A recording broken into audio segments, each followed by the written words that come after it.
Hello again, everybody. So, wow, I'm not enthusiastic this time. It just dawned on me. I'm usually like, hey, I'm glad you're with me. Let's talk about something.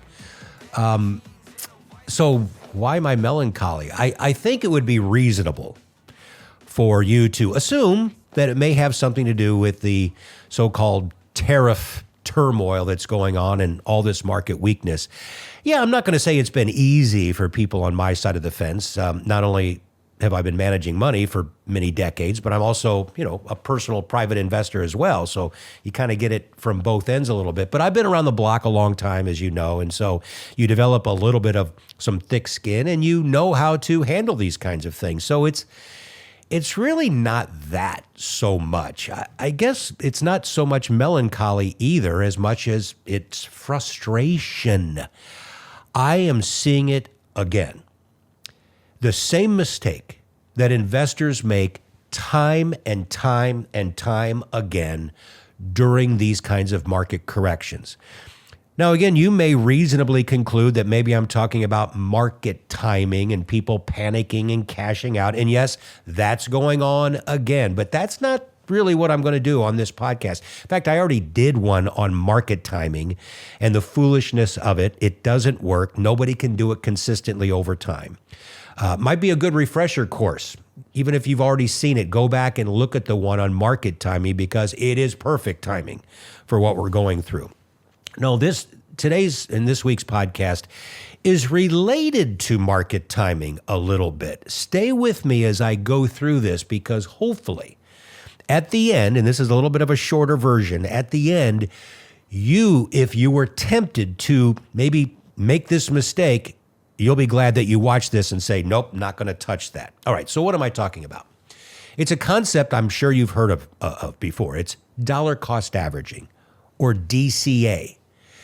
My friends, dollar cost averaging works best during times of turmoil.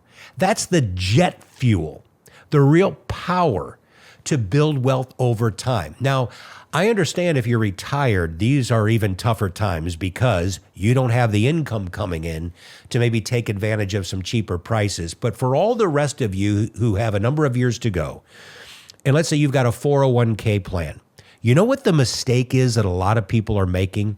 They may not even be market timing and say, Dave, I'm still fully invested in my 401k, but it's a little scary out there.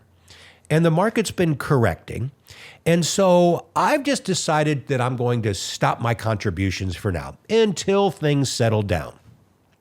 And I hear this a lot. Why put good money after bad?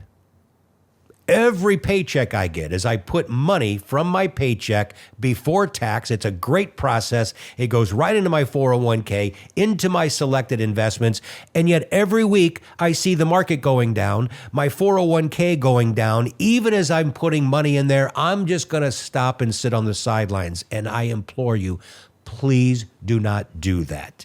That is a mistake that you will learn to regret. In fact, at some point, you will look back and you will start singing that classic country song by Dierks Bentley. What was I thinking? What were you thinking? That's what you will be singing to yourself. And a lot of investors keep making that same mistake, even when they look back and say, oh, I shouldn't have done that. What was I thinking? Now, let me give you an analogy.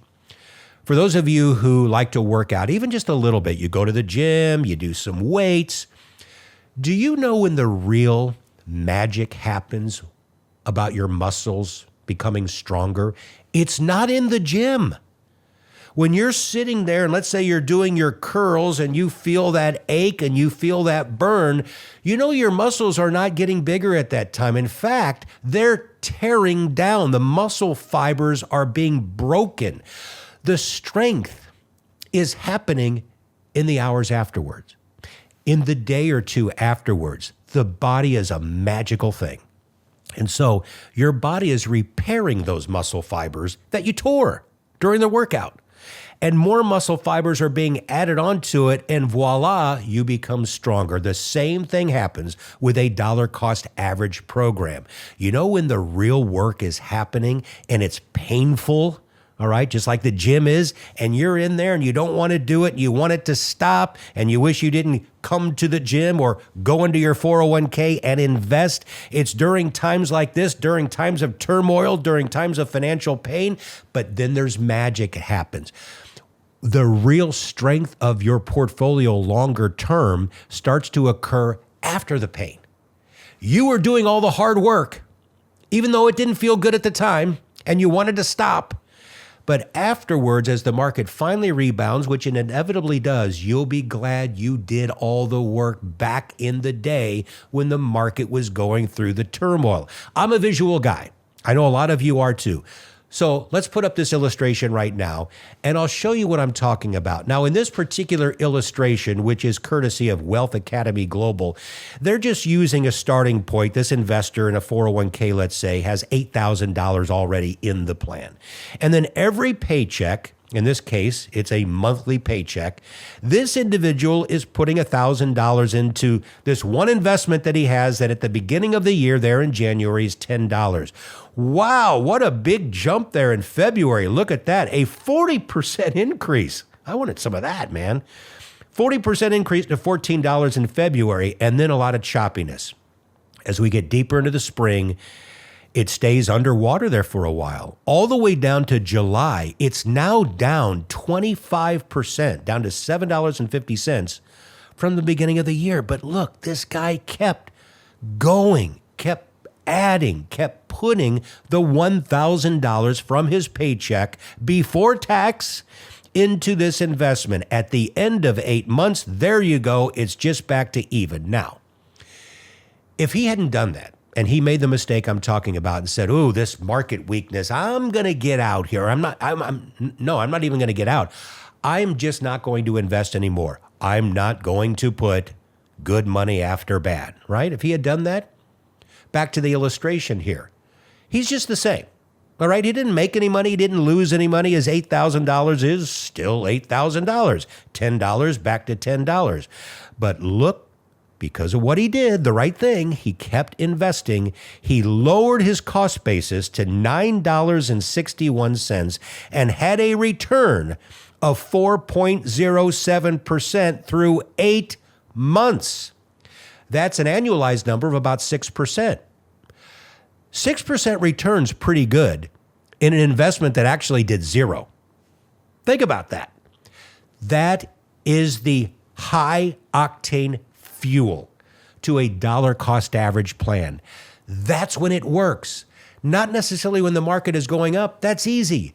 It's during times like this when you don't want to do it and you're at the gym working out, or in this case with your investments, putting money in when it's painful, but you keep doing it and you see the strength of your financial plan. You see the rewards start to show up afterwards. In fact, if anything, if you really want to be a hero to your financial portfolio, you'll go in online or call your HR or 401k administrator, and instead of stopping your contributions, you'll say, "You know what? I think I'm only going to increase them."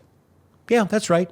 May seem counterintuitive to you when the markets are correcting, but I think I want to increase my portfolio because you're like this guy.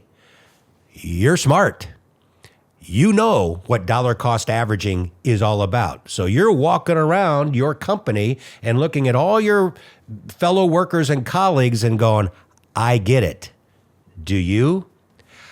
My friends, I hope that helps. All right. I know these times are not exactly pleasant. I get that. But don't exacerbate the problem by doing things that are financially harmful to your portfolio. And in this case, for those of you who are dollar cost averaging, not only stay with it, but perhaps consider adding even more. The math works. I hope that helps, my friends. If you think that this could be helpful to anyone you've been talking to who's very worried, please pass it on. And if you haven't done so, please subscribe. We'll talk to you next time.